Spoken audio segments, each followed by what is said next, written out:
I mean, I know it's not for everyone, but I'm kind of a big fan of, like, do you remember, like, Tazos? Oh my god, that's so cringe. Look, it's just a thing I like, and as I said, it's not for everyone necessarily. I mean, isn't there something that you like that perhaps not for everyone? I mean, maybe vinyl? Like the records or the clothing Both? and the stickers? Yeah, wear Cool. vinyl while sticking the vinyl on you while listening to the vinyl, I guess. That's a lot of vinyl. Yeah. Cool. I mean, that's. And Yeah, why I should that be a guess. problem for anyone? Yeah. It's not for everyone, but that's your thing. Yeah. That's your thing. Janet, what's your thing? Well, I really like Queer and Pleasant Strangers. Yeah.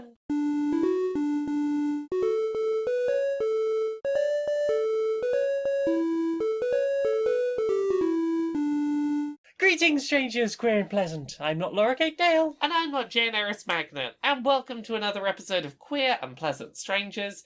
It's a podcast where two queer trans ladies talk about the media we have consumed during the week and have a bit of a catch-up and do silliness. How are you doing? I'm sleepy. I'm also sleepy, but the sunshine today has helped.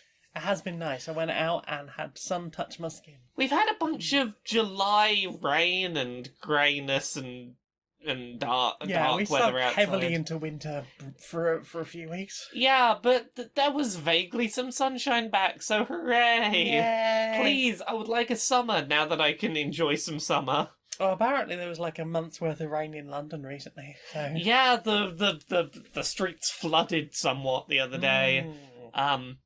But it looks like the weather's going to be going up and up and up from here, which is nice. I could do with some summer. Yeah, I could do with some warmth and some sun on my skin. You know what else I could do with? Hearing about things that you've played this week. Are you sure it wasn't a segue that you could do with? Well, I mean, look, I already have a segue. You heard it right there. What have you played this week? It was right here. It was right there. I saw it. I've played. We played some boarded games. Tell me about one of the boarded games we played. We played Unlock. I believe it's the first of the Unlock boxes. Yes. Yes. This is one of those escape room box dealies. Escape room in a box. Escape room in a box. And this one doesn't have limited use codes. Hooray! And it's also got 3 escape rooms in one box, which is nice. Yeah. Yes, I like how this one handles its progression through the escape room mechanic. Yeah. Because its core mechanic is, do you want to use this item on this item, combine the numbers, look in the deck, is there a card that has that result on it? If so, you can flip it over. Either it will be, yes, that was correct, you've done a thing. You've achieved this. Or it'll be, nah, we caught you in a trap there, you thought those would combine and they don't, punishment, and you lose some time off of your little timer on the app. Mm-hmm. I thought it was a really intuitive way to do this kind of escape game. Yeah, definitely. It was a lot of fun. Some of the puzzles were very interesting use of the mechanics, and most of it is just typing numbers in. Like, there's like codes. So if somewhere in the room you have like a code you can type in, you can just go to the code section on the app and then just type in a code, and if it's a thing, it will do a thing. Yeah, and I like how it adapts some of the point-and-click adventure game mechanics, such as, okay, there's very obvious interactables in the room, which are represented by obvious circles with numbers in, and you go through the deck and find those cards, but there'll also be that little, you've really got to be looking out for the pixel on the screen of like, oh, that's a thing, oh, I guess I'll click on that. The doormat has the number 20 written on it, sort of very, very lightly. Exactly, like, rather than being, you didn't notice that's a thing you could click on, it's, did you spot that there's a very faint or very small number hidden somewhere, and, oh, I've spotted that, now I can take that number, a card out the deck, that's led me to something else. Yeah. There was a couple of times where I think a couple of the clues deliberately misled us in ways that were, like, made progression a little bit stumbly. Yeah. And there was at least one thing where we were like, oh, I'm not sure if we should do that, because I think, like, one of them was a control panel on the exit, and we were like, well, we better not touch that. That's the exit. It actively said, like, this controls the exit, and it's like, oh, well, we've got so many clues we haven't touched yet. clearly we're not meant to do that. That's going to be the last thing we solve. We were, in and- fact, meant to do that. Yeah, there's a few things like that.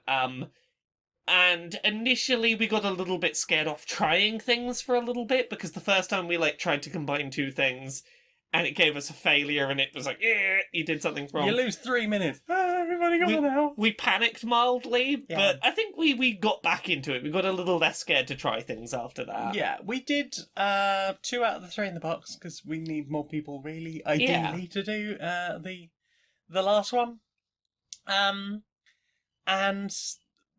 although we didn't get either of them within the time limit, we were only 3 minutes over on either. Yeah, we were a couple of minutes out on either. I would also say the hint system isn't terribly helpful. It's not as hinty as you might hope. Yeah, so the hint system is hey, type in the number of a card into the hint thing and it'll give you a hint. But several cards, it's just find the code is the hint, and it's but yeah, I was trying to do that. You've not really pointed me towards what other clue would help me on that.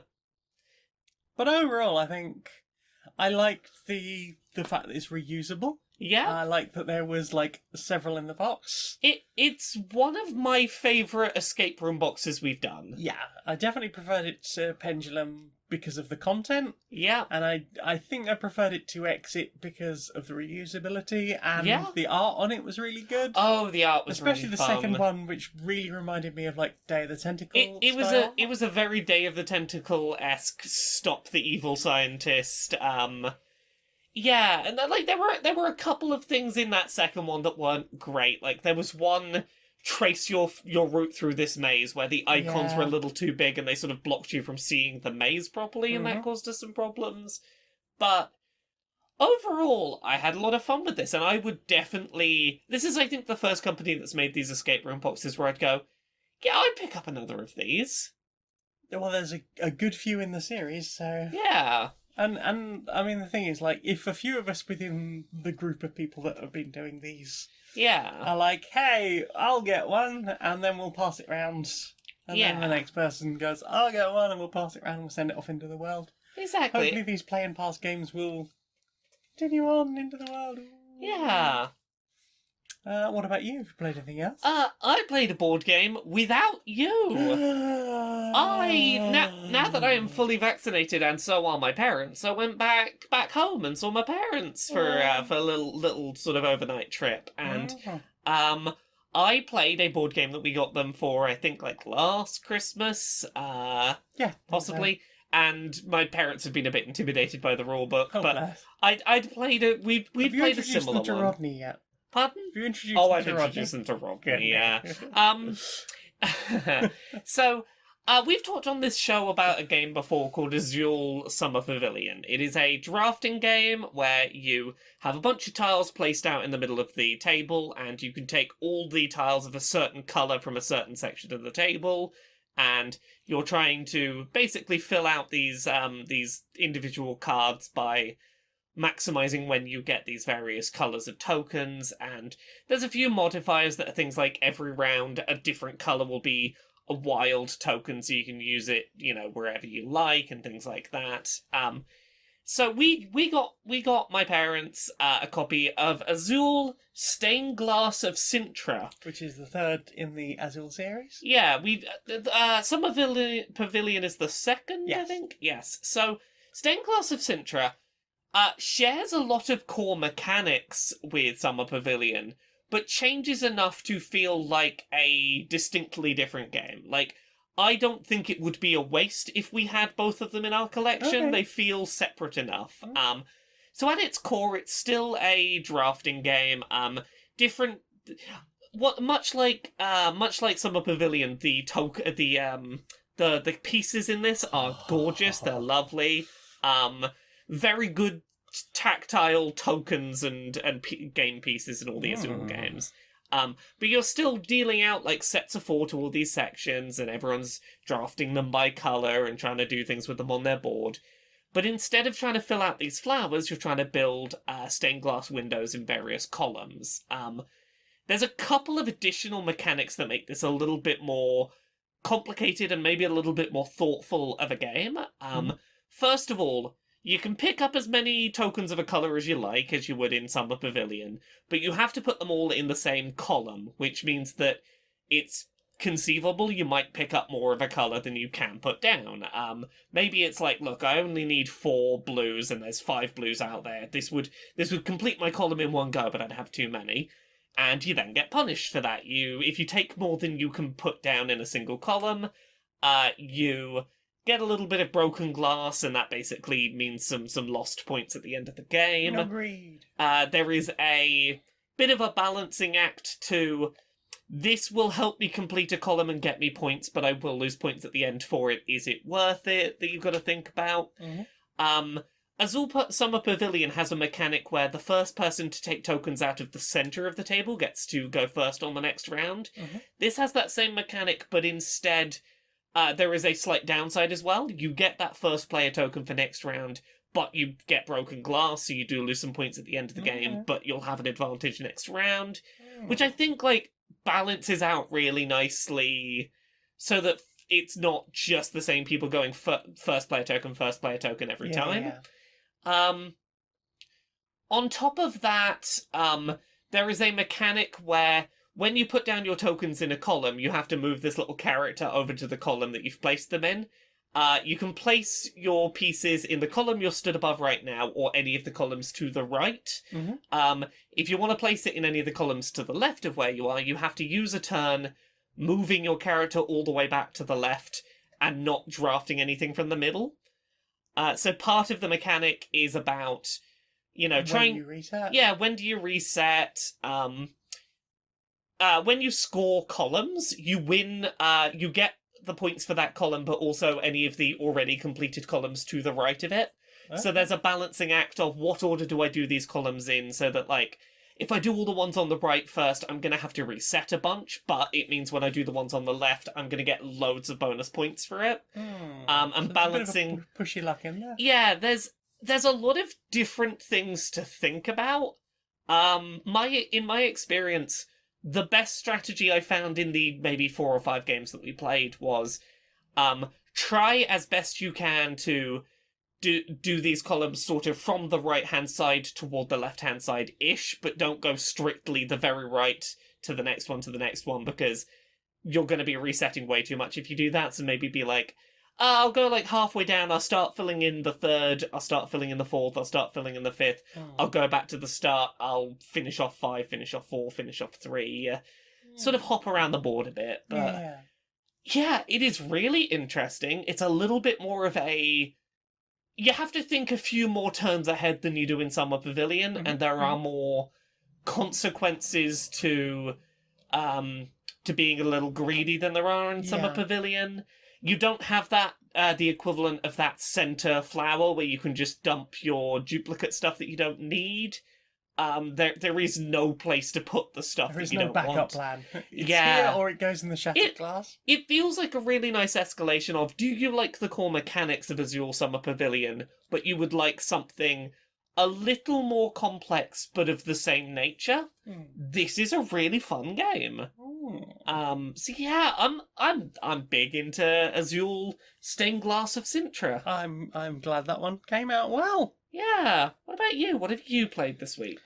We played a game of Pandemic Classic. We did! Ooh. We played it on the hardest difficulty of the classic game. Of the classic, yeah, I think that's 6. 6 pandemic cards in there. 6 epidemics in there. Epidemics, yes. Yes, there is a 7th because we've got the On the Brink expansion. Oh, yes. But yes. I didn't think we were ready for that. Turns out we might well have been. I mean, I think we lucked out because one of the colours of disease just never showed up at all, so we never had to go to that area. Yeah, we didn't have to worry much about Eurasia, full stop. Yeah, exactly. And we managed to get a couple of cures in nice and early, which really helped. But yeah, we both played with some character classes we've not really played much with. Yeah, I decided to do, rather, because very often we've just picked out characters just because it's more fun. But we are so well versed in Pandemic now, I thought, let's deal out 3 random ones from the roll cards and then just pick one from there. Because otherwise we'll just end up picking the medic and the scientist again. Yeah. But yeah, it was good. You played. Who did you play? I don't remember what their name is, but their role was when I'm taking cubes off of the board, once per turn I can put the cubes on my character, and if I've got 3 cubes, I can use those in the place of 2 cards of the same colour when trying to get a cure. Mm-hmm. That was a really interesting balancing act. Yeah. It sort of incentivized me being in certain places and curing specific things to work towards those cures. Mm-hmm. I Which can't one? remember. I was the dark green one. I was able to stop cubes appearing where I was, Oh, or yes. into anywhere adjacent. To it. Quarantine specialists? Yeah, I think that was it. Yeah, you can sort of just sort of stand in hotspots and make nothing go wrong. No, it's you lot. Just you stop it. Stop it. And they did. Yeah, and we got through. We were pretty close to the bottom of the deck as well, so. Yeah. Yeah, I think we did pretty damn well. Yeah, it's fun to play a bit of classic Pandemic, and it's been long enough that since we've last played it. It feels like a really long time. It's been a while. We've had lots of new games to play, which has sort of gotten in the way a little bit for us. Yeah. It's been nice to have a bit of a, what should we just... Yeah, Pandemic's nice. Yeah. I like Pandemic. Mike the Panda, Mike the Panda. What about you? Have you played anything else? Yeah, so I played a bunch of the VR version of Myst on the Oculus Quest. Did you go straight to the fireplace at the beginning and get the white piece of paper out? Went to the fireplace, didn't point out the piece of paper. Yeah, so I got my mum an Oculus Quest a while back. Mhm. She really likes VR gaming. She does. When I first got like some VR headsets back in the day, my mum used to invite me around and be like, "I want to show the VR to people from work. Can you bring it around and set it up so I can show them?" Like, Mum really likes VR, so I treated her to a Quest because I was like, doesn't require a computer. She can just put it on. You don't have to lug anything all the way down. Exactly, and she's been getting on really well for it. She's at the point where she's starting to look through the store and find games she might like by herself and picking stuff out to buy. Yay. And when I went to visit recently, she had bought herself Myst. Oof. So yeah, That's a tough one in VR, right? Where do you make notes? Well, that's the thing. Myst, I don't think is necessarily a terribly great VR game because you can't really make notes. Now, what you can do is when you find, let's say you find a book that's got certain notation in it, you can just hold the book in one hand while you go around the rest of the world and keep it so you can sort of bring your notes with you, which somewhat helps. But yeah, my mum was having a bit of trouble with it because, like, this is her first real experience with open-ended 3D puzzle games. Particularly, like, Myst is a notorious one for being a bit obtuse and having some real tricky... It's very hard to get a foothold and to get, like, your first couple of clues that start things going. So we went back and forth with one of us playing in the VR headset and the other one sort of watching along on the laptop, because we were sort of streaming gameplay over to the laptop, and whoever wasn't in the game would take notes and we talk back and forth thoughts, but we made quite good progress. We managed to rotate this tower so that we were finding, like, oh, there's clues in these directions, and there's a astrology tower that we managed to sort of jot down some constellations from, and that led us to some buttons to press, and that made a boat come out the ocean. I played it once. It was a very long time ago. I played it decades ago, and it was free in the sun at one point. Yeah. What did we do? We found Not that I've ever bought it. We found a secret elevator that was hidden in a tree that was operated by a boiler that we had to sort of raise and lower the pressure on. We found a bunch of stuff. But yeah, we had a really fun time. That's not a game that I would necessarily... Like, I feel a great need to play by myself, and even if I did, I don't think I'd have a great time playing without someone taking notes.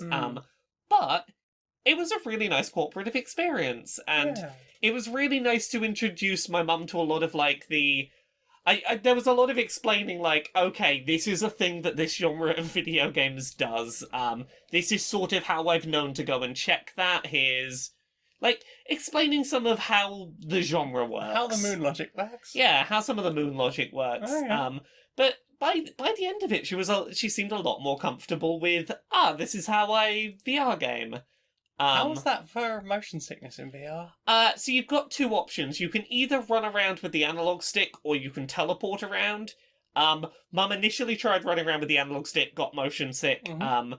Swapped to the teleporting, totally fine. Oh. I had zero motion sickness issues with the Wow. teleporting.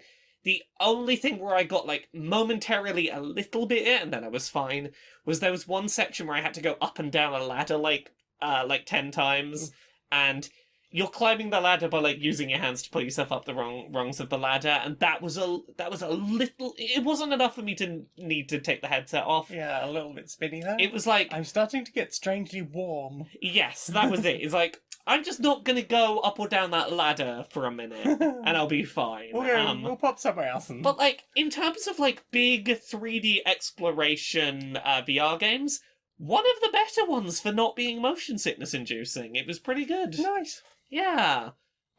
Myst VR, pretty good actually. I had a fun time.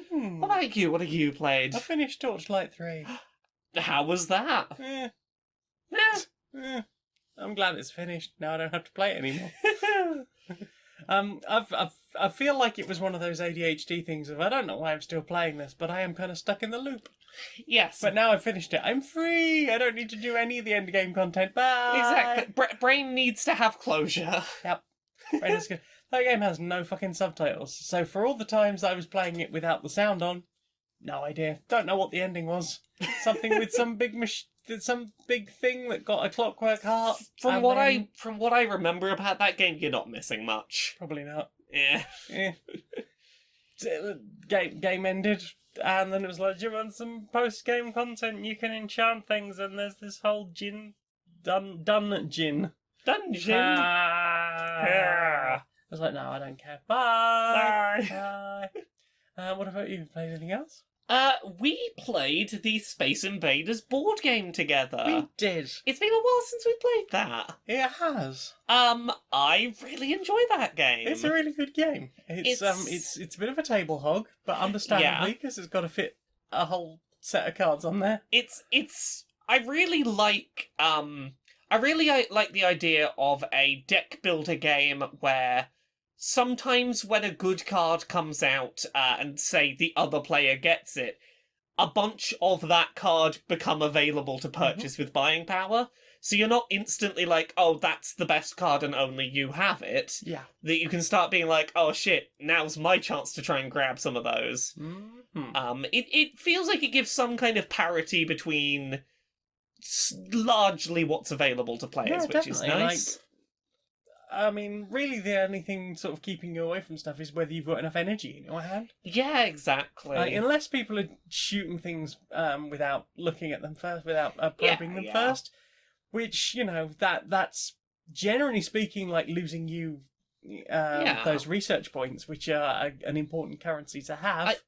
I will maintain, I think that this game's structure of how turns work is obtuse and needlessly convoluted. I think what that game really needed was just a really simple, here is a card, here is understanding that.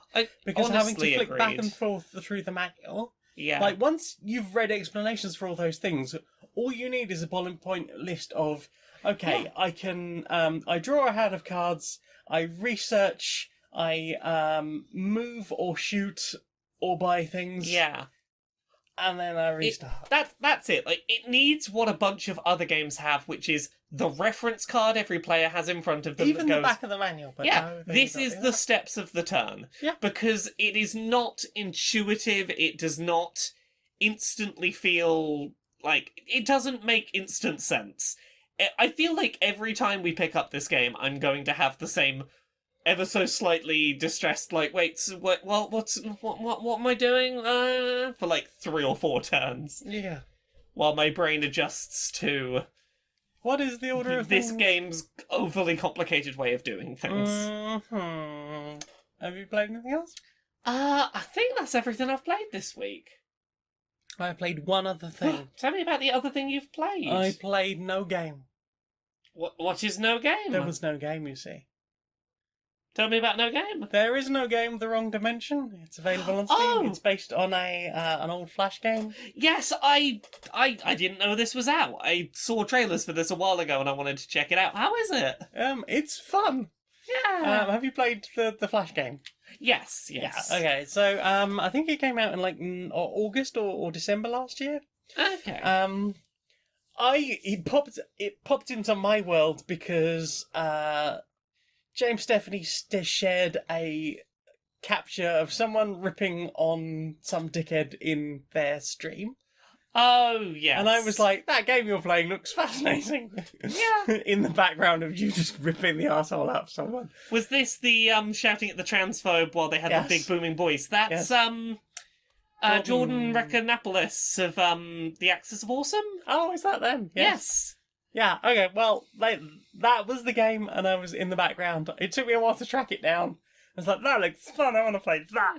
So I did. We had some fun on stream. It gets a bit meta at one point.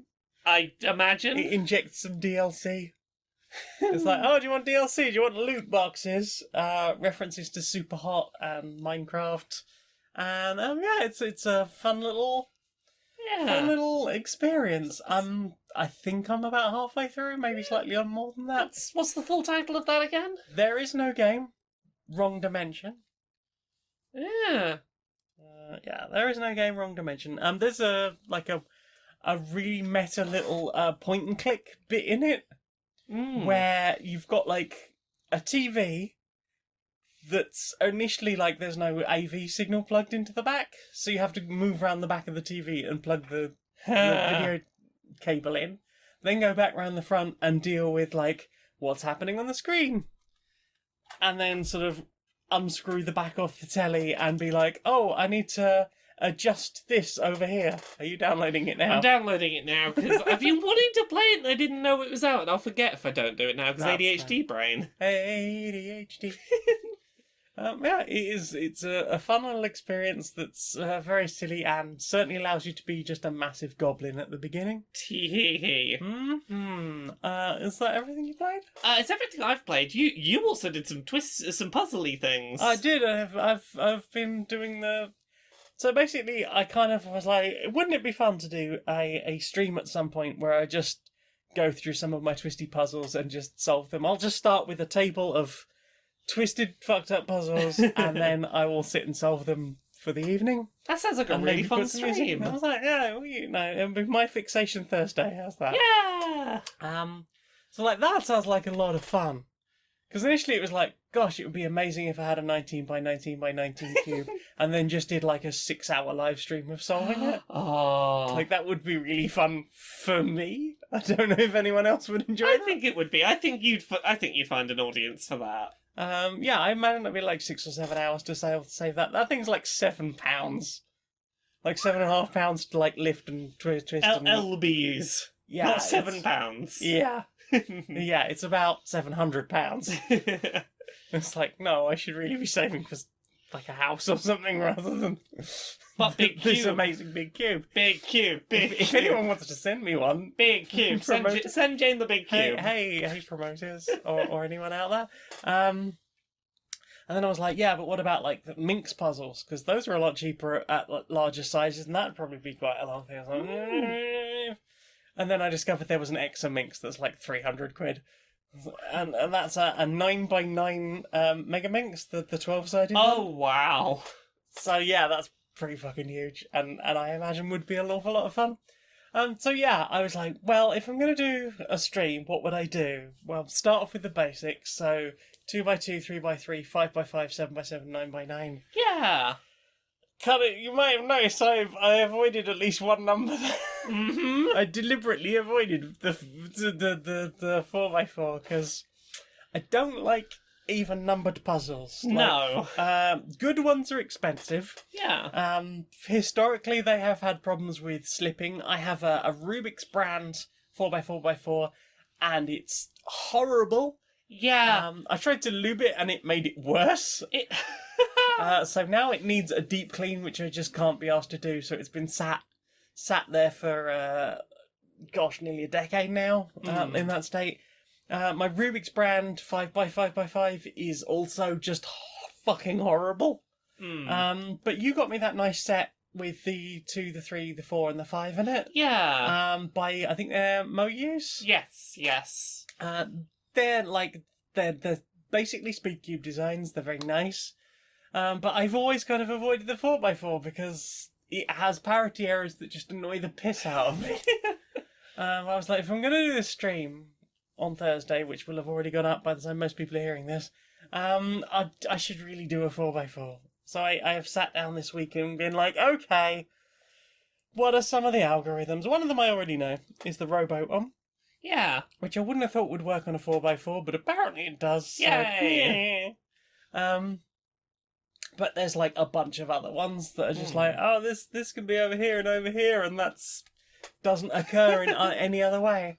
I've only got like 2 of the algorithms down out of like 5 possible cases at the end.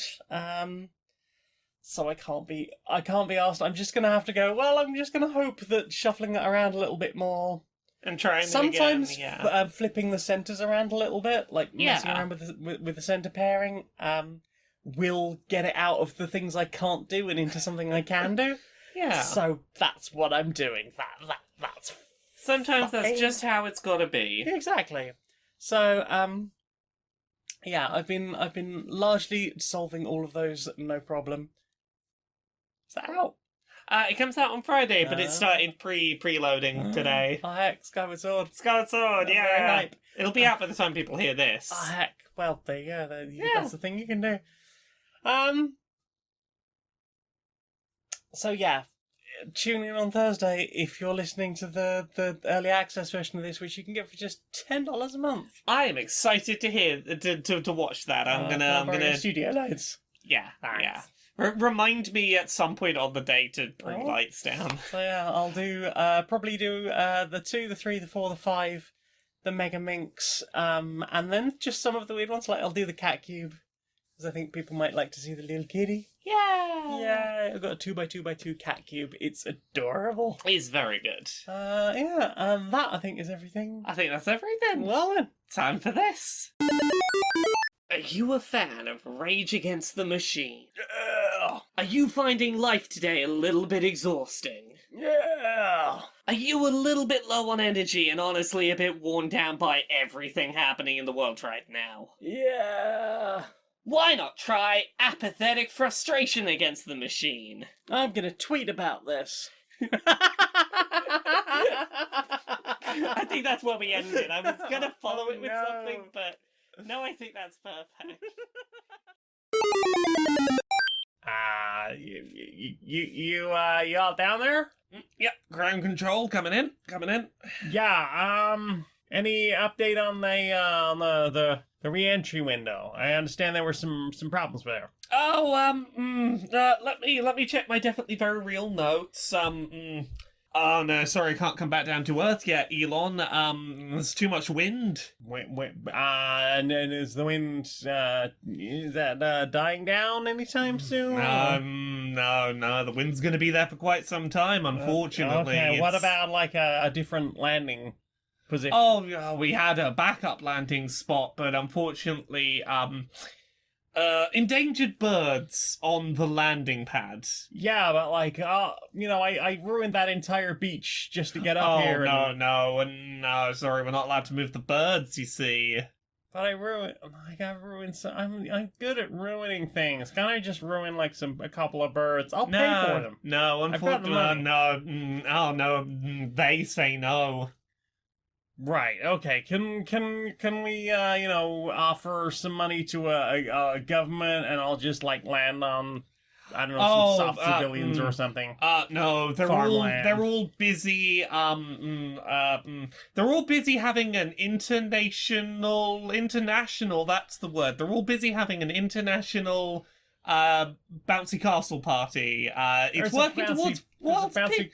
Castle? Yeah, they're working towards world peace by having a fun time on a bouncy castle. So, sorry, can't call them right now. How long's the bouncy castle? Because I would really like to be back in time for the bouncy castle party. Let us check. How long's your oxygen supply gonna last up there, Elon? According to these tanks, I've got about 3 days left. Oh, really sorry. It's a 4-day bouncy castle party. Oh. Okay, but we can definitely get me down. Oh, definitely. Just a little longer. Just. Well, we will definitely work out something. Just be patient. Okay. I spy with my little eye something beginning with T. It's that Tesla I launched. So, what have you put in your eyes? Eyes. We watched a thing together. We watched Silent Hill Restless Dreams. Yay! Specifically the blue ending. Yay! So do you want to explain to people what Silent Hill Restless Dreams is? What if you took the original Silent Hill movie and cut out like 25 minutes or so? What if you made just Sean Bean not exist? What if you made Sean Bean not exist? What if you made the film start with Rose waking up in the car at the beginning of the film after having crashed? Yes. With no explanation, which means the first, 20 minutes or so of the film are her calling for Rose, her running from things that there is no explanation for. Basically no dialogue other than her shouting for Rose, and that's about it. Yeah. Right up until Sybil turns up, and then obviously they have each other to sort of talk to for a bit. And then you've got some of the church stuff, but Sean Bean doesn't appear apart from vaguely his voice in that garbled voice message you hear at one point. And the blue ending doesn't even include the getting back to the house version. Yeah, it is a version of that film that is a lot more confident in trusting the viewer to, not feeling the need to spoon feed them. Yeah. And it's it does. well paced. Yeah, it. I think it really helps that film to just get into being interesting right from the start and going, okay, now we'll doll this other stuff in so that we're not delaying you getting the tone. Yeah, definitely. It's a really good edit of that film. It's so tight. It is a very, very good fan edit that if you're gonna watch that film, I'd recommend tracking this version down. You can find it on fanedit.org. It's the Restless Dreams edit of Silent Hill. It comes as a DVD version, so you will get a DVD menu at the beginning, and you can access either the grey ending or the blue ending. I prefer the blue ending. But that's because it's more bleak. Yay! But yeah, it's that is a thing that we watched. I think what else? Oh, what? We watched Black Widow. We did. We did. Solely so that we know what's happening in the MCU. Yeah. I didn't dislike the film, but I certainly thought that everything that wasn't Scarlett Johansson was the better parts of it. But that's the trick. Scarlett Johansson played everything in that film. She's so diverse, don't you know? That car, Scarlett Johansson. That helicopter, Scarlett Johansson. I very much enjoyed the extended family who were introduced. I thought they all had really interesting interplay. They had very interesting plots. Scarlett Johansson existed purely as a vehicle to get us to the interesting story. And not really do too much of interest in it. Ray Winstone's accent was hilarious. Oh my god, Ray Winstone trying to do a Russian accent is hilarious. He gets across... Alright, comrade. It sounds almost South African when I try and do. I mean, that's the thing, he almost sounded a little South African though, that's the thing. He got across, creepy, gross... misogynist, really well, but he did not portray Russian very well. Did not play Russian at all. But I didn't mind the I was alright with the idea of pacing a Marvel film a bit more like a sort of spy film. Like Moonraker, in fact. Yeah, much like Moonraker. I thought it's nice to see some sort of hand-to-hand combat rather than just the big superheroes throwing stuff around sometimes. They Deadpooled Taskmaster, which I believe a lot of people are upset about.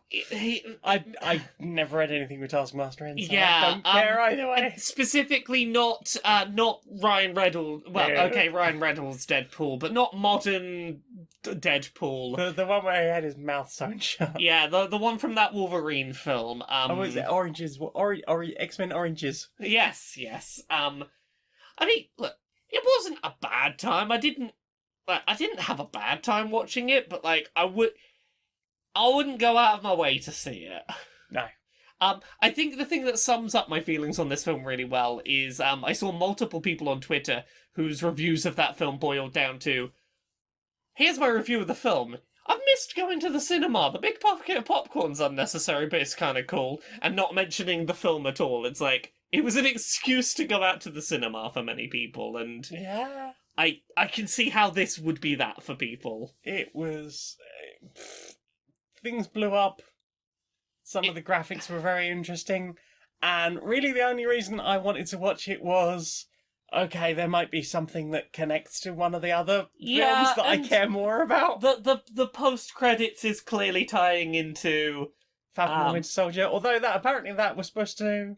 this was supposed to come out before Falcon and the Winter Soldier, which meant that reveal at the end was supposed to be, that was the big important one. Yeah. And not Falcon and the Winter Soldier. Well, either way, it's like, oh, this character's also involved in this thing, and maybe it's kind of maybe teasing this upcoming Disney Plus show as well, that I don't really care about, but I'll watch that one as well in case it ties into the next thing. I mean, that's really the reason I was watching Falcon and the Winter Soldier, as opposed to Loki, which I'm like, oh my god, I've had a great time with Loki. Yeah. Loki's been real fun. Yeah. I very much enjoyed the episode that we recently watched. That was very good. Yeah. The one with the many kinds of Loki. So many Lokis, too many Lokis, too many Lokis. Yeah. It's been interesting. Lots of little. There was a Polybius cabinet in the back of that yes, episode, there was. which entertained me no end. Yeah, it's just a that is a fun little romp of a show with like lots of silliness, and Loki's just a fascinating character. Yeah.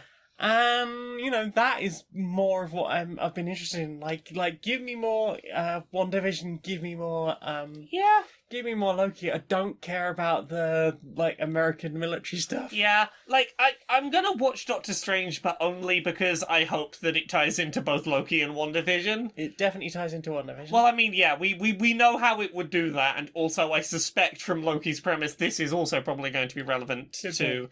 I feel like WandaVision and Loki are both setting up shit to do with Doctor Strange, and hey, put both those characters in Doctor Strange. I'll deal with Benedict Cumberbatch for a bit. Ooh. I mean, it's going to be a visually interesting film to watch, if nothing else. Yeah. I mean, that's what I say about the first one. I don't care about Benedict Cumberbatch. Yeah. But there are some stunning shots in that. Oh yeah, it's worth watching for the cinematography and the visual design. Yeah. I was a bit messy the first time I watched it. I was like, "This is amazing." That honestly seems like the perfect way to watch it, and I'm envious of that experience. That sounds great. Well, have you watched anything else? We continued watching through Yuri on Ice. Once Upon the Ice. We have nearly finished season 1. We've got I think 2 episodes left. We've just got the big finals, the big world finals happening. That shit gets real gay. It's very gay. I love it. It's very gay. They're just They're just boys being boys, and just lads being lads. Just lads being dudes, just exchanging rings in a church. Yeah, it's clearly just because I want a good luck charm memento. Yeah. And because Victor's been so nice to me, I would like for him to have one too, and if they could match, that would be great. But that's definitely not gay. Definitely not gay. More gay. More. It's Reminds me, I need to get back to Our House, because I hear that has got so much gayer recently. Yes, I'm very ready to go back to that. I think that's going to be next on the list. Once we get through, say, maybe through Yuri on Ice and Invincible, we hop over to Owl House. Mm-hmm. But yeah, I love Yuri on Ice. It's very good. It's very good. It's very charming, very gay. It has made me desire much more gay shows. Yay! More celebrate gay shows. Exactly. It's made me realise what a paucity of really gay shows we have. Yeah, it really gives that vibe of, oh, we could just have this in shows. We could just have really shows that just are very gay. Yeah. Wouldn't that be nice? That'd be lovely. Yeah. Have you watched anything else? Probably. Let me check the list. The listicule. I don't think I've watched anything else. That's basically been it for me. Nah, that's it. Well then, Time for this. time for this. Laura, we've got a new sponsor. Who's on to you, sponsor? Well, do you like sunshine? I do like sunshine. Do you like rainbows? I do like rainbows. Do you like snow? I do like snow. The nice crispy snow. Yeah. Ooh. How about a way of getting exactly the weather you want when you want it with our weather booking app? That sounds really wonderful. So I can just like book in and be like, oh, I want to go out in the sun, on Wednesday. I'll book some sunshine. Just pop that in the app, and if the day is free for your weather, then you will get that as your weather. That sounds like a wonderful idea. Yeah, that's bookmyweather.lol.net and enter the code Q&PS 175, and you'll get the weather you want. It's really nice that we've had a sponsor where there's no like weird, problem with the sponsor. What's that look on your face? There is a little note here. Okay. What's the note? Apparently they left the beta test phone near a duck pond by accident, and we got a few years of rain booked in, but it's nice weather for ducks. I mean, I do like ducks. I'm glad they've got nice weather for them. Okay, I can live with the rain if the ducks are happy. I'm gonna book some sunshine. I'm definitely gonna book some sunshine in though for 2024. Sunshine 2024. Woo!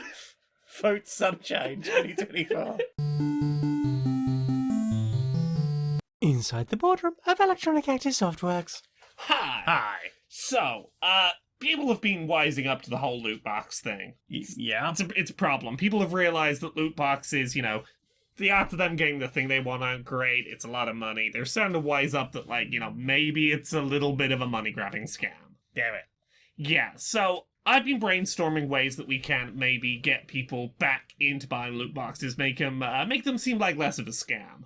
Right. I mean, what are you thinking? Like, the people can see what's in the box before they buy it, or...? Well, that would mean that they wouldn't buy it if they didn't like what was in the box, which is, a no-go for us. That's bad. I mean, we could put just enough in all of them that it all seems kind of good.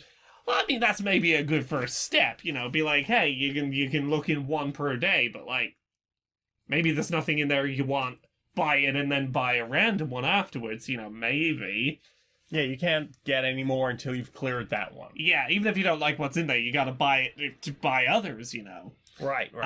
But I've been working on something. I've been working on something. So initially I was thinking about doing some kind of promotions with big streamers and video makers, but then we gotta label it as advertising and we get in trouble. Get expensive. Exactly, they get expensive. So I thought, how about I think I've got a way we can use their celebrity without having to pay them or mark it as an advertisement. Right. So we go find out who's the biggest Call of Duty players. And, right. Yeah. Just look up their Twitch usernames, and let's be honest, their online, their PSN names or whatever are probably going to be the same usernames, right? Well, I mean that, and we'll probably be able to see their names. Yeah, their gamer tag will probably show up on will screen. Come up on the screen. Exactly. There. So I'm thinking we just go have a look, and without telling those streamers, we go in and we maybe play around with the loot box odds. We fudge the numbers, right? Yeah, so that they haven't agreed to any kind of advertising deal, and we haven't paid them any money. But they just happen to have really, really good luck with loot boxes. People watch and go, "Oh wow, I guess the loot boxes actually have quite a good rate of return of giving you good stuff." And they go and buy the loot boxes, and they don't get the good stuff. But then we know if they complain to us, we just say, "Oh, it's a random chance." Some people will get good stuff and some won't. We can't control that. You are a fucking genius. I know. So, what have you put in your ears? I've not listened to a lot this week. No? I mean, we listened to 6 hours of audio drama. Well, yes, I was gonna let you touch on that because I think you probably the better person to know how to talk about it. Well, you're petting me. I'm touching on you. I did listen to a new piece of music that I enjoyed this week. It's called Ex-Husbands and Wives by a band called Quiet Company. Mm-hmm. It starts very gentle, but sort of gradually ramps up into this very raw, emotionally angry rock track. about the process of, working through the emotions of a divorce or the end of a serious relationship, and how the weirdness that can come from our relationship has ended, but we're still living in the same house, and that's at the second, and that's kind of awkward, and we're just trying to live with it. Yeah. Yeah, a complicated set of emotions that's that's verbalized very well. The awkwardness of living in a house with someone who you've ended a serious relationship with. Yeah, that sounds rough. It's a very interesting track about some very rough emotions. But that's it for music for me this week. Well then. We listened to the BBC Hitchhiker's Guide to the Galaxy audio drama primary and secondary phases while you built Gundam. Yeah! I finished 2 Gundams and started a third. It's not how it sounds. One of them was 95% complete. One of them was like 80% complete. And the other one I just wanted to start. Yeah, I got a samurai looking one I've started on. Gundams. So we listened to Douglas Adams, the Hitchhiker's Guide to the Galaxy. So the first series largely covers the same stuff that was in the BBC TV series. So from Arthur's house getting knocked down to the Golgafrinchans on Earth, and realising that there's a problem with the programme already. I'm trying to remember book-wise where that's roughly up to. Couldn't tell you. I don't really know the books very well. I can't remember. I've read the books and I can't remember where these events happen, but... And then you've got the secondary phase, which was everything from getting picked up off the Earth in prehistory, escaping all of those issues, and I'm trying to think where it finished. Did we get to the end of it? I believe we did, and I can't remember where it ended. It was a long day. They were, they found Zani Whoop on the ship that was in... yes, in the pocket dimension. In the pocket dimension that was waiting to take off. Yes. Because they were waiting for lemon-scented towels. Yes. And the lemon-scented towels had never come because the civilization around them had collapsed. And the onboard computer was convinced that it's fine, we'll just wake all the people up every few centuries, give them some peanuts and something to drink, and then put them back in suspended animation until a society has grown up that will present them with lemon-scented moist towelettes. Because it's a weird fucking show. Yeah, for anyone who's never read the Hitchhiker's Guide to the Galaxy series, or listened to the audio dramas, or watched the show, or whatever, it is basically the bumbling adventures of a man who escapes Earth minutes before its demolition, and tries to bumble his way around the universe and gets sort of intertwined with many interlocking weird events. Yes. Primarily circulating around this book called The Hitchhiker's Guide to the Galaxy. Yeah. Which, we had a bit of a laugh about the whole thing of an electronic book. An electronic book? What now? How fascinating! Yes, back in the late 70s, the late 70s, this was a revolutionary concept. The electronic book. Now it's just like, that's a bit chunky, isn't it? Okay, so you got a Kindle. Exactly. You got a Kindle with quite a big memory. Okay, cool. Yeah. And the entry on Earth just says mostly harmless. It's I think the audio drama is probably the best version of that show. My only real thing listening back to it for the first time in fucking years is it's like reading a manual by Fantasy Flight. Everything is him. Yes. It's like, oh, if this happens to him and this happens to he and that happens to this guy, and it's like, okay, come on. You admit women exist in this universe. Yeah. But apart from that, like, it's very silly in places. It's quite... it's got a weird British sense of humour. And it's that uniquely Douglas Adams stuff that you will... If you've listened to or read or watched Dirk Gently, you'll probably enjoy this too.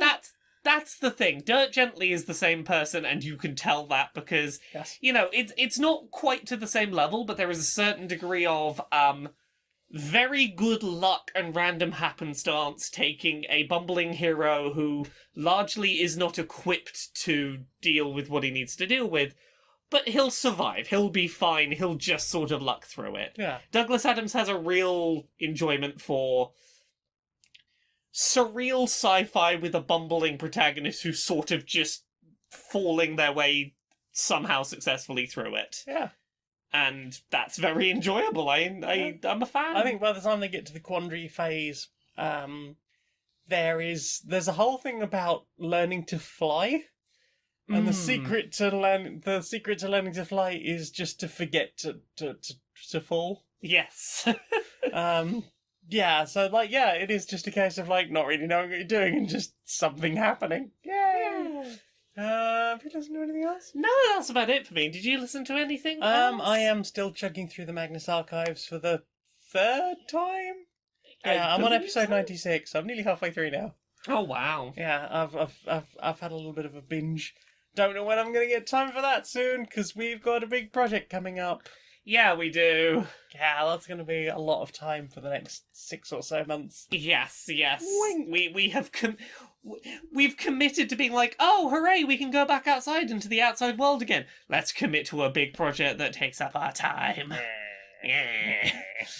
And also try and do some things when we leave the house. Yeah, we're starting to venture carefully out of the house to see people who are also fully vaccinated. We'll be fine, we'll make it work. I did some work on the secret project today. Secret project. I was I'm very happy with the work I did. Yeah.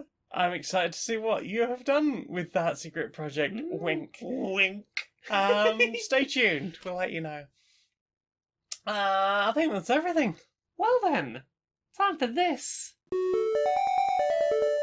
Oh, hi.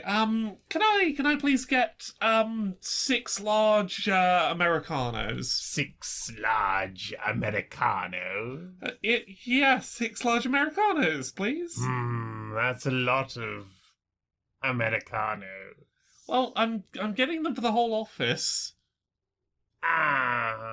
Yes, I suppose you were a millennial, is it? I mean, technically by age bracket, yes, I suppose. Yes. What if you didn't order 6 coffees? I mean, then everyone would be a bit more tired at work. We've got a long day ahead of us. Yes. Okay. Very well.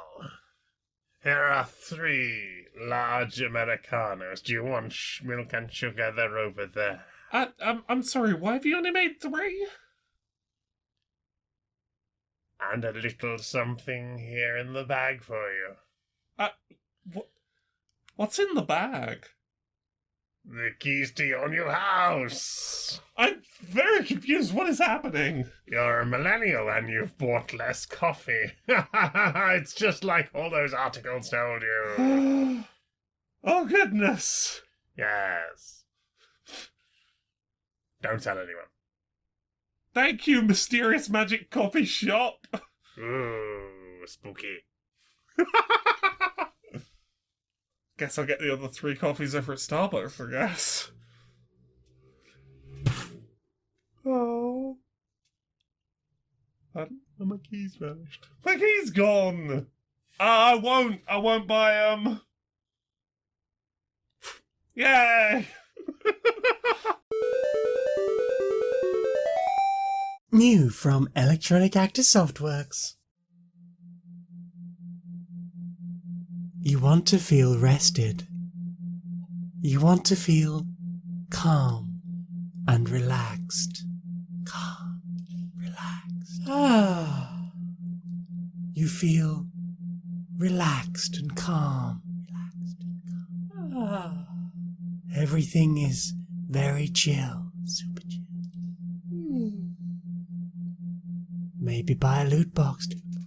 Wait, what? Very calm and relaxed. Very calm, breathing deeply. Into your pockets and out through your wallet. Into your pockets and out through the real money store. Relax. Relax with a loot box. Relax with a loot box. Electronic Active Softworks is your friend. Loot boxes are good. Everything is good. Everyone loves loot boxes. Loot boxes are good. You're very relaxed.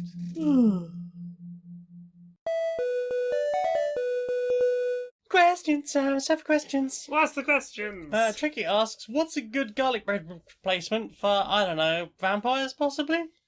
Ooh. I would definitely replace vampires with garlic bread. I feel like if you can't do garlic but want something garlic-y, I feel like Dough balls? yeah, dough balls with like some nice like Italian herbs, maybe some chives, a little bit of onion powder maybe. Ooh. Something like that would maybe get that same sort of bready umami Garliciness? flavour. Umami. Yeah. Alternatives to garlic bread. That you can't beat the classics. I mean, it's just garlic bread. Yeah. What if garlic chewing gum? No. Not for me. No. You just pulled the kombucha girl face. Garlic is only good in the form of warm carbs. Warm carbs are the only delivery system for garlic. What if chewing gum was carbs? Is My chewing gum a carb? my brain is struggling to process this. Let's move on. Okay, David Devlin asks, catastrophic apocalypse involving synchronized explosion of every Build-A-Bear workshop on the planet, culminating in the combined floof blocking out the sun for 3 generations, ? I mean, I'd rather not, if that's the Yeah? if that's what they're saying. Like, yay, very fluffy. Boo. Environmental death. impact. Yeah, I would like the planet to survive. As much as I love floof, I would rather have a planet. I've missed the green things. Don't block out all the sun with the floof.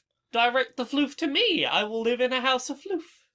Can you imagine if we just filled the entire office Yeah. with floof and you just like open the door and just like Just swim? I'm just swimmer, yeah.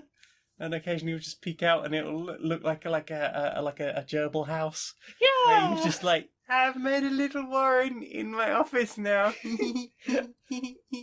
Yes, this. Tiny this. Nora nest. Yeah.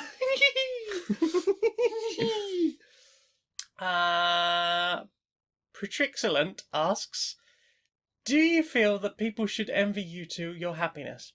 No, I think you should have your own happiness and enjoy that and feel good. Yeah. Yeah. Yeah. Yeah, very Find you're happy. Your happy is just as valid. Exactly. Jealousy and envy, they're not good for you. And in a polyamorous relationship, not recommended, full stop. Oh, not at all. Um, Not recommended full stop in any relationship. Yeah. But yeah, I feel like it's something that I got way better with as a result of being poly. Oh, gosh, yeah. It's like, you should be happy. Eh. You should be happy now. Envy is an emotion that over the years I've sort of learned to process as, don't be angry at the person who you're envious of. Take a step back and go, what is it that they have going on that I wish I had going on? How am I feeling about my lack of that? And what can I do to work towards it? Like, to process those feelings and break them down as not, you, bad, you have thing I want. But like, yeah, okay, let's not externalize our feelings onto other people. Mm-hmm. Phoenix 2 Hill. Hi Phoenix, love you. Love you, mwah. Asks, gonna have a kiss? Well, I think we've just answered that. Yes. Mwah. Kissy. Soon maybe a kiss on the head. On the head, on the forehead. On the forehead, On maybe. the forehead. Yeah. And on other bits too. Oh, that's salacious, that is. I'm going to kiss that booty. Oh, I'm going to kiss that booty. heck. Mm-hmm. You heard it here first, folks. Math Tiger asks, my brother and I have been playing Stardew Valley co-op Ooh. once a week for months. We're running out of content. What other Switch games are really good for 2 players? Ooh, I put the Switch away, but let me pull the Switch back out and then I can look and be like, what games are good for 2 players? Right. I'm having a scroll. I don't. Is Love in a Dangerous Space Time? Yeah, Love is in a Dangerous Is Space that Time. on Switch? I believe that's on Switch. It's a very good I've co-op heard game. that's a very good co-op game. Yeah, I'm having a look through Just what having a look games through I the have here list. that are co-op-y. Oh, what was the Moving House one? Oh, yes, I've completely The forgotten the Moving name House now. game. I hear that's good in co-op. Captain Toad's Treasure Tracker has a really nice we co-op had mode. fun doing playing that. We didn't play through a huge amount of it, but we had fun playing through it in co-op. That was... I mean, ideally, you want a Switch who's primarily controlling that. Yeah. But yeah, that's a fun one to co-op. Ooh, Knights and Bikes. Oh, Nice. That's available on Game Pass. Yeah, Knights and Bikes is it's a really lovely co-op game about two young friends on a little island off the British coast. Just going on a little kids having an adventure, trying to find some... Yeah, I think Costume Quest style art with just like adorable little adventure with bikes. It's very And cute. nice. It's very good. Should we continue with the questions? If I find some more, I'll just throw them in as we go through the questions. Al Ferret living in a dungeon. I hope you're okay in the dungeon. Asks, I have a question. Are the straights okay? No. Many of them, I'm sure, are fine. Some of the more vocal ones, no, not really. No, they're not. What is it with all the different types of male? Are they doing well? What is a Sigma male? I understand, like, a Sigma male is like an alpha, but stoic and quiet. Ooh, lone wolf. It's what if manly man stereotype, but we tried to manly man the manly man stereotype. But not a gym manly man who's like manly manning it up. Yeah. What if introverted alpha? Yeah. I don't know. Everyone is so self-conscious and the straights hate each other. Why do straight people seem to resent their own relationships? I have no idea. Why are you in the relationship if you hate it? I've Why? played years of romance movies. Like, for years, like, most of what I understood from relationships, I understood from romance movies. Even the ones that, like, are considered like, oh, these are chick flicks, and these are ones like that. All my female friends were really into to watch a lot of them. Was just like, no, that's abuse, that's problematic, that's really awful, that's bad too. And they're primarily written by men. Yeah. Oh, co-op games on Switch that are good. This was a Switch launch title, Snipperclips. Oh, Snipperclips is really cute. It's a co-op game about, like, your little paper people, and you've got to cut shapes out of each other to make yourselves fit into different outlines, or do things like throw a ball through a hoop, but you've got to, like, one of you's got to cut sort of a divot into the top of yourself so you can grab the ball, and the other one's got to knock you up so that you can throw it, and it's a very cute little Toe game. Jam and Earl? Pardon? Don't give them any money, but Toe Jam and Earl? Yeah, don't give them any money, but Toad Jam and Earl was fun. Don't give them any money, don't give them any money. Do we have any other questions? That's all of the questions. Well then, I think that probably do it for co-op Switch recommendations. Time for this. Do you know what I want to see more of? What do you want to see more of? Social Justice Warriors. Social Justice Warriors? Yeah. Alright, mate. Alright. How you doing? You been up to much? Oh, paying attention to the world, Yeah. Bad for me health, bad for me health. I know it is. Yeah, well, not as bad as some of the things going on in the world right now, but you been up to much, Larry? I've been reading about various developments going on in the US again at the moment. Yeah, Biden's not really made a huge amount of change, has he? No, and some particularly bad things are happening in some Republican-led states at the moment. Yeah. So I wanted to bring up something that's happened in Massachusetts. So, do you know what applied behavioural analysis is? I've heard of ABA, yeah. Yeah, ABA. The whole thing where it's like, let's torture autistic kids into not acting autistic anymore by, often it's things like, withhold from them the things they love, or, Is this the bleach thing? Oh, yeah, can be bleach. Can be bleach. Getting them yeah. to drink bleach and stuff. Yeah, there's a whole bunch of bullshit tied into it. So, things have gotten worse for autistic people over in the US. A school in Massachusetts has managed to get the US Court of Appeals to overturn a ban on electric shock devices for autistic people to train them out of autistic behaviour. You mean torture them? Yes. Out of autistic Yeah. behaviour. You know, as if all the other ABA wasn't torture enough already. Yeah, so, in Massachusetts, it has been made legal to just very painfully electric shock autistic children as a way to make them stop acting autistic. Now, can I just check? Is Massachusetts one of those states where you cannot use shock collars on animals? I do not know, but I want to check now. Give me a sec. From a quick search, it does look like Massachusetts has not banned shock collars. They are not on a list of places that have banned shock collars. Right. Well, that's That tells you everything you need to know, huh? Yeah. I'm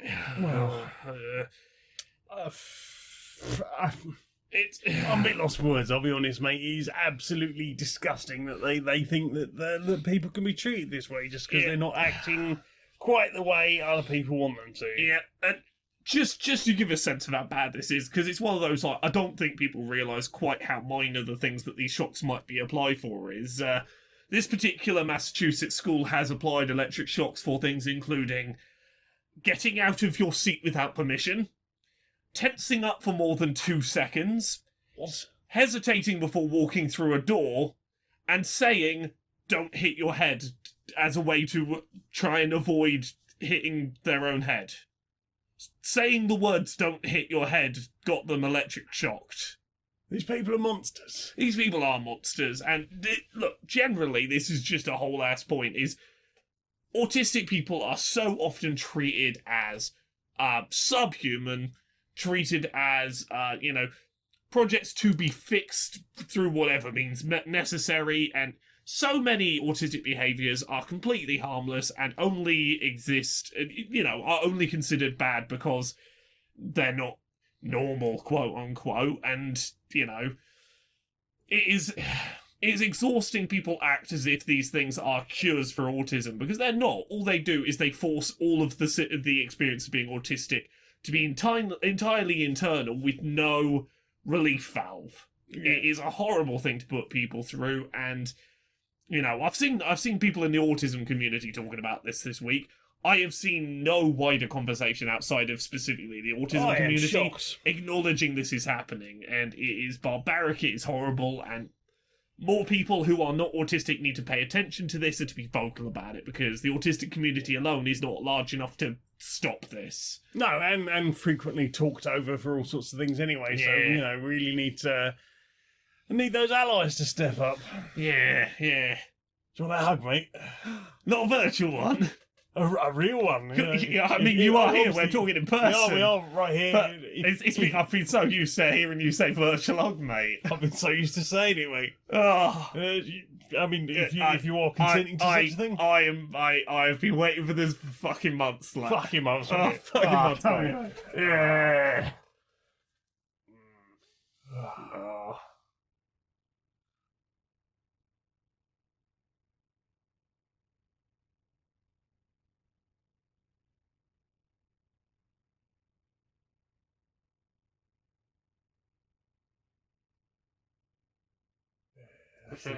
That's the good shit. That is the good stuff. Yeah. It's been too long, mate. It's been too long. Can't be it. No, you really can't. You really can't. Oh, no hug. Yeah. No hug. Yeah, mate. Yeah. Yeah.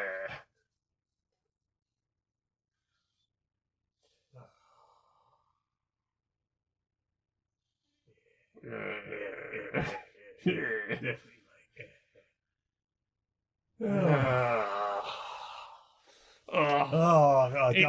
It hits different, right? It does hit different. Yeah, I've medically needed that. I can feel the oxytocin just flooding my surging system. through me, mate. Surging through me. Oh, yeah. Oh. Fancy a cuppa? Yeah, let's have a cuppa, mate. Yeah. So, Laura, Yes. where can we find you upon the internet?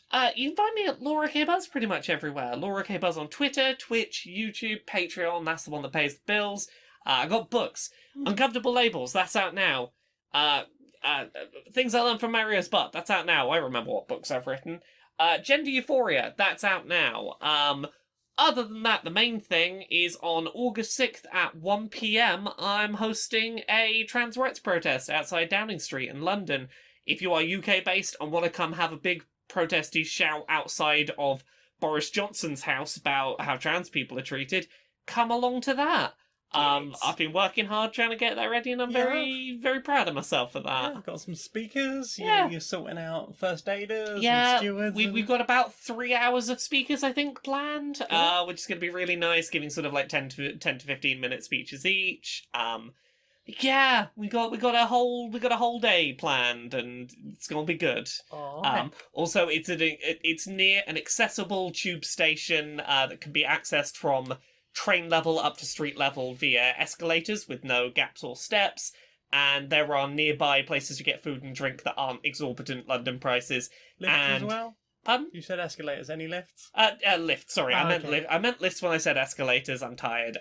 Things that it got very well reviewed by power chair wheelchair users, Yay. which is a good standard for is it accessible. Mhm. Also, there are accessible public toilets fairly nearby, Ooh. so Yay. go check that out. Mhm. I also do a podcast with you that isn't this one. Me, that'll be Polyarmory. It's a D&D 5th edition real play podcast with questionable morals. It's a lot of fun that we have on that show. Yeah. We've just dealt with sort of a nightmare area, or nightmare, if you will. That's fun. We've got a Facebook group, we've got a Discord, we've got some Queer and Pleasant Strangers t-shirts. They're available on my Redbubble, janiac.redbubble.com.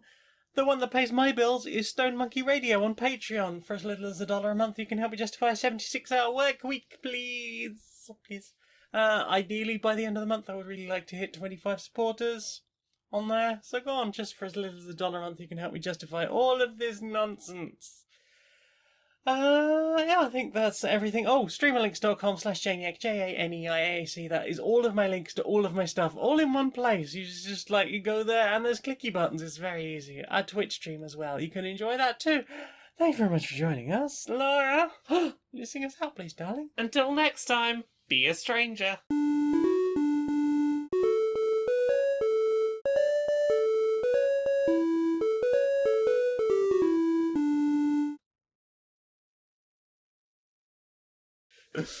What was the ending? Oh, that's better. I love you. What was the ending? I want you to know. No, it's okay. Oh, I'm sorry. No, it's okay. I wanna know the You ending. made me laugh very much, and I'm like, no, that's where I want to end it now. That's the ending now. Oh, what's the director's cut? I kiss you. That's the director's cut. I give us the Dale cut. That's Release the down Dale cut. cut.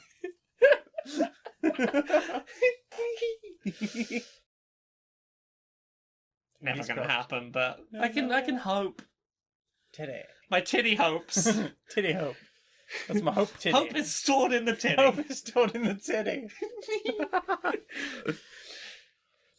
we had we had other skits. We do.